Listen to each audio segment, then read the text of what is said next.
அனைவருக்கும் வணக்கம். இன்னைக்கு வெள்ளிக்கிழமை அக்டோபர் 17 புகழ்பெற்ற இந்தி நடிகை ஸ்மிதா பாட்டீல் பிறந்த தினம். நம்ம ஏற்கனவே சொன்னோம். கலைப்படங்கள் உட்பட அனைத்து விதமான திரைப்படங்களிலும் சிறப்பான நடிப்பு திறமையை வெளிப்படுத்தி ரசிகர்கள் மனதில் நீங்கா இடம் பிடித்த இந்தி நடிகை ஸ்மிதா பாட்டீல் பிறந்த தினம் இன்று வெள்ளிக்கிழமை அக்டோபர் 17. மகாராஷ்டிரா மாநிலம் புனேயில் 1955ஆம் ஆண்டு அரசியல் குடும்பத்தில் பிறந்தவர். தந்தை சிவாஜிராவ் பாட்டீல், தாய் சமூக சேவகி. புனே ரேணுகா ஸ்வரூப் மெமோரியல் பள்ளியில் பயின்றார். தூர்தர்ஷனில் செய்தி வாசித்த போது கேமராவுடன் பந்தம் தொடங்கியது. நடிப்பில் ஆர்வம் கொண்டவர். புனேயில் உள்ள இந்திய திரைப்படம் மற்றும் தொலைக்காட்சி பயிற்சி நிறுவனத்தில் பட்டம் பெற்றார். தொலைக்காட்சி தொடர்கள், மேடை நாடகங்களிலும் நடித்து வந்தார். ஷியாம் பெனகலின் ஜரன்தாஸ் ஜோர் என்ற கலைப்படத்தில் 1975இல் முதலாக நடித்தார். தொடர்ந்து சிறந்த கலைப்பட இயக்குநர்களான கோவிந்த் நிகலானி, சத்யஜித் ரே, ஜி அரவிந்தன், மிருனாள் சென் ஆகியோரின் படங்களில் நடித்தார். கலைப்பட உலகின் முன்னணி கதாநாயகியாக வலம் வந்தார். கலைப்படங்களில் மட்டுமே நடிப்பது என்பதில் உறுதியாக இருந்தார்.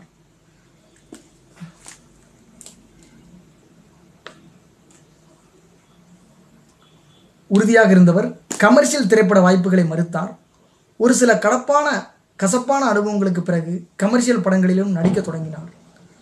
ராஜ் கோஸ்லா, ரமேஷ் சிப்பி, PR சோப்ரா ஆகியோரது இயக்கங்களில் நடித்தார். இவர் நடித்த மந்தன், பூமிகா, சக்ரா, ஆக்ரோஷ் திரைப்படங்கள் ரசிகர்கள் மனதில் நீங்காத இடத்தை பிடித்த காவியங்கள். எப்படிப்பட்ட வேடத்திலும் தன்னால் ஜொலிக்க முடியும் என்பதை சக்தி, நமக் ஹலால் ஆகிய திரைப்படங்களில் நிரூபித்தார். இவரது அற்புத நடிப்பாற்றல் நாடு முழுவதும் ரசிகர்களை பெற்றுத்தந்தது. இவரது அபார நடிப்பால் கமர்ஷியல் படங்களும் கலைப்பட அந்தஸ்து பெற்றன. வியாபார ரீதியிலும் வெற்றி பெற்றன. நடிகர் ராஜ் பாபரை மணர்ந்தார். சிறந்த நடிகைக்கான தேசிய திரைப்பட விருதுகள், பிலிம்பேர் விருதுகள் உட்பட பல விருதுகளை வென்றிருக்கிறார். பத்மஸ்ரீ விருது 1985இல் வழங்கப்பட்டது. இவர் சிறந்த புகைப்பட நிபுணரும் கூட. இவர் ஒரு பெண்ணியவாதி. பெண்களின் அடிப்படை உரிமைகளுக்காக போராடியவர். சமூக அக்கறையுடன் பல பிரச்சனைகளுக்காக குரல் கொடுத்தார். பெண்களின் பிரச்சனைகளை மையமாக கொண்டு தயாரிக்கப்படும் படங்களுக்கு முக்கியத்துவம் கொடுத்தார். சக்ரா என்ற படத்தில் நடிப்பதற்காக மும்பையின் குடிசை பகுதிக்கு சென்று அங்குள்ள மக்களின் வாழ்வை நேரடியாக பார்த்து தெரிந்து கொண்டு திரையில் அந்த கதாபாத்திரமாகவே வாழ்ந்து காட்டி பாராட்டு பெற்றார். இந்த திரைப்படம் அவருக்கு 2 தேசிய விருதுகளை பெற்று தந்தது.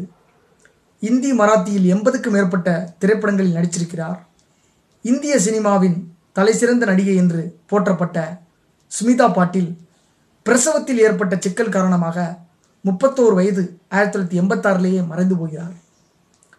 மறைவுக்கு பிறகு இவரது 10க்கும் மேற்பட்ட திரைப்படங்கள் வெளிவந்து வெற்றி பெற்றன. ஒரு நடிகையாக குறுகிய காலமே வலம் வந்த ஸ்மிதா பாட்டீலின் பெயர் இந்திய சினிமா வரலாற்றிலும் ரசிகர்கள் மனதிலும் ஆழமாக பதிந்து விட்டது. மாபெரும் ஒரு முக்கியமான ஒரு ஆளுமை, புகழ்பெற்ற இந்தி நடிகை ஸ்மிதா பாட்டீல் மகாராஷ்டிரா மாநிலம் புனேயில் 1955இல் பிறந்தார்.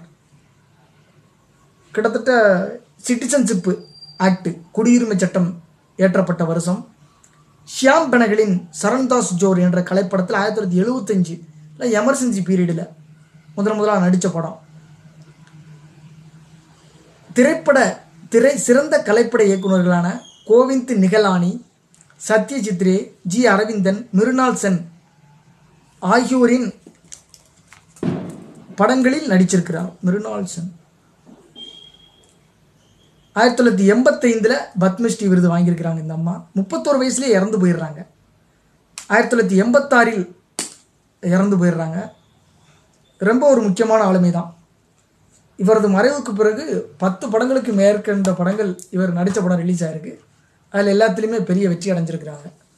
இன்றைக்கி ஒரு மாபெரும் ஒரு ஆளுமை ஸ்மிதா பாட்டீலை சந்தித்த மகிழ்ச்சியோட வெள்ளிக்கிழமை அக்டோபர் 17 நிறைவு பெறுகிறது. நன்றி, வணக்கம்.